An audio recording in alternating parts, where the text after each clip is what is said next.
नमस्ते बच्चों। Myself Om Prakash Kesari, Faculty of Department of Science and Technology under Faculty of Education and Methodology. I taught you topology, the subject of mathematics, which I taught in MSc Mathematics first semester student. And today I see some basic definitions and statement of the theorem. That means it's a revision part of the basic things which are taught in real analysis topic.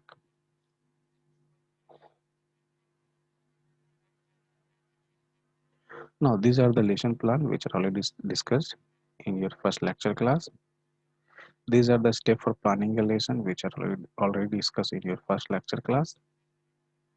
These are the components of a lesson plan which are already discussed in your first introduction class. Now, in topology, I will see in your last class that neighborhood of a point, delta neighborhood of a point, deleted delta neighborhood of a point, and then the collection of all deleted delta neighborhood of a point is called the interior of a point, and the collection of all interior point is called the interior of G of set, interior of a set, or simply we can say interior. And if the interior of a set is equal to the set itself, then the set is said to be open. The interior of a set is equal to the set itself, the set is said to be open. And after that we find the closed set. The complement of open set is called closed set, and then the limit point, uh, and the collection of point is called the derived set. And if the derived set, if a set f of R is called closed if f complement belongs to subset of f. That means complement of f is the subset of f. That means every limit point of f is contained in f. Every limit point of f is contained in f, and the union of f union f complement is called the closure of f. Closure of f. And then also see the Boltzmann-Wessels theorem, which are very important in this topology paper. And the Boltzmann-Wessels theorem state that every bounded infinite set has a limit point within or outside the set. Within or outside the set. That means the limit point may or may not be inside the set. It may be outside the set. After that, we see the definition of a basic sequence, real, or we can say real sequence. Now, we see the further subsequence. I will see in your last class up to sequence. Now, if In is a sequence of positive integers such that I1 less than I2 less than I3 dot dot dot less than In dot dot dot, then Xin is called the subsequence of Xn. Xin is called the subsequence of Xn. For example, the sequence 1 by n has a subsequence 1 by 2 to the power n. But the sequence 1 by 2, 1, 1 by 4, 1 by 3, 1 by 6, 1 by 5 dot, dot, dot, is not a subsequence of 1 by n. A sequence may have a subsequence which is convergent and another subsequence which is not convergent. That means a sequence have a subsequence which is convergent, but the subsequence which is not convergent. But the another subsequence which is not convergent. That means any sequence has more than one subsequence. It may or may not be converged simultaneously. For example, we see xn equals to 1 by 2 to the power n plus 2 by 2. If n is even, and if 1 minus 1 by 2 to the power n plus 1 by 2, if n is odd.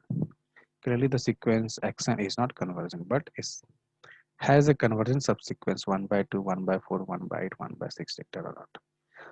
The sequence n has no convergent subsequence.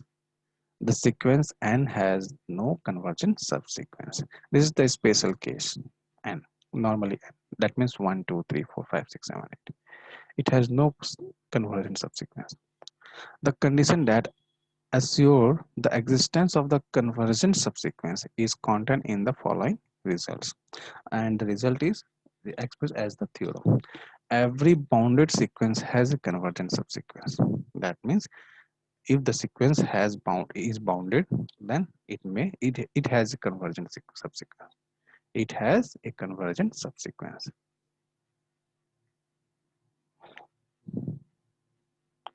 A sequence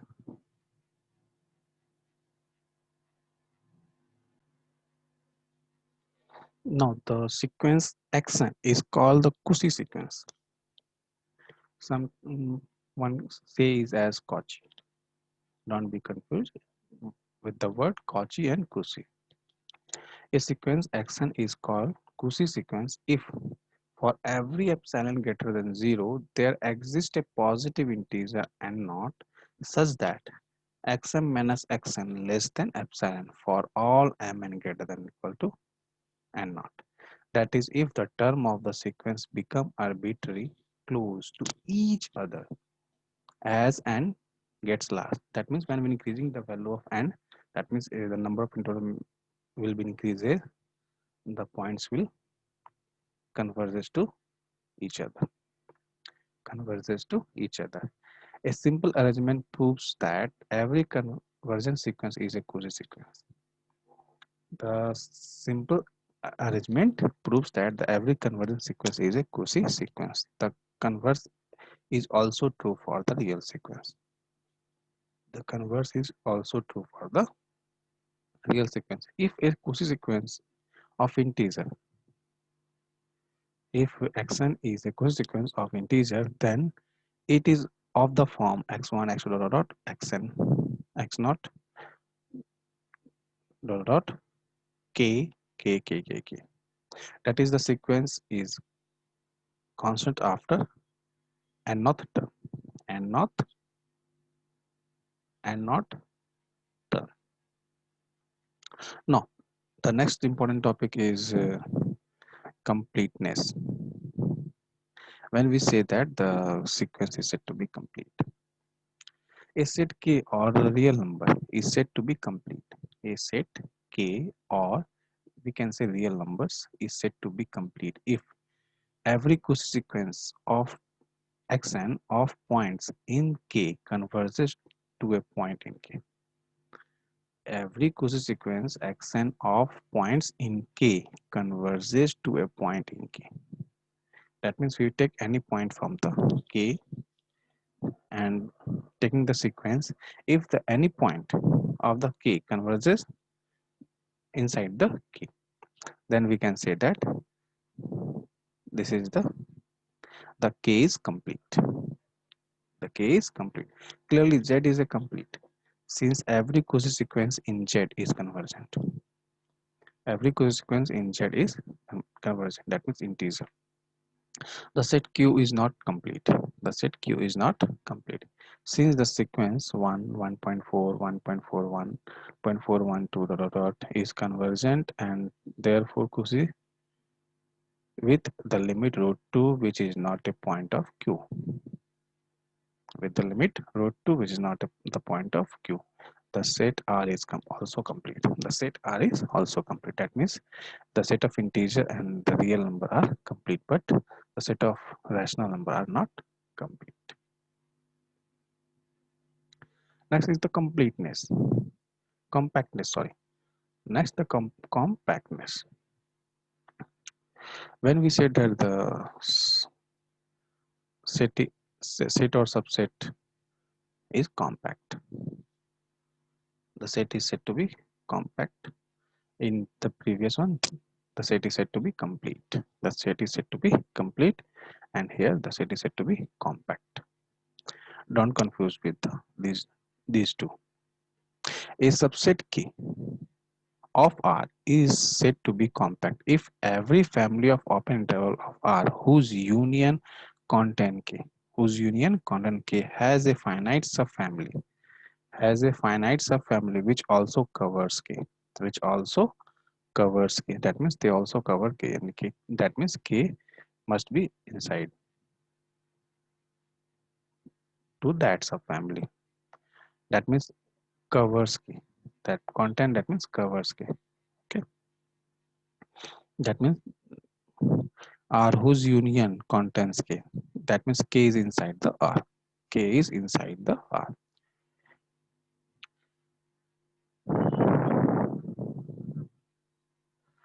It is clear from the definition that every compact set is closed and bounded.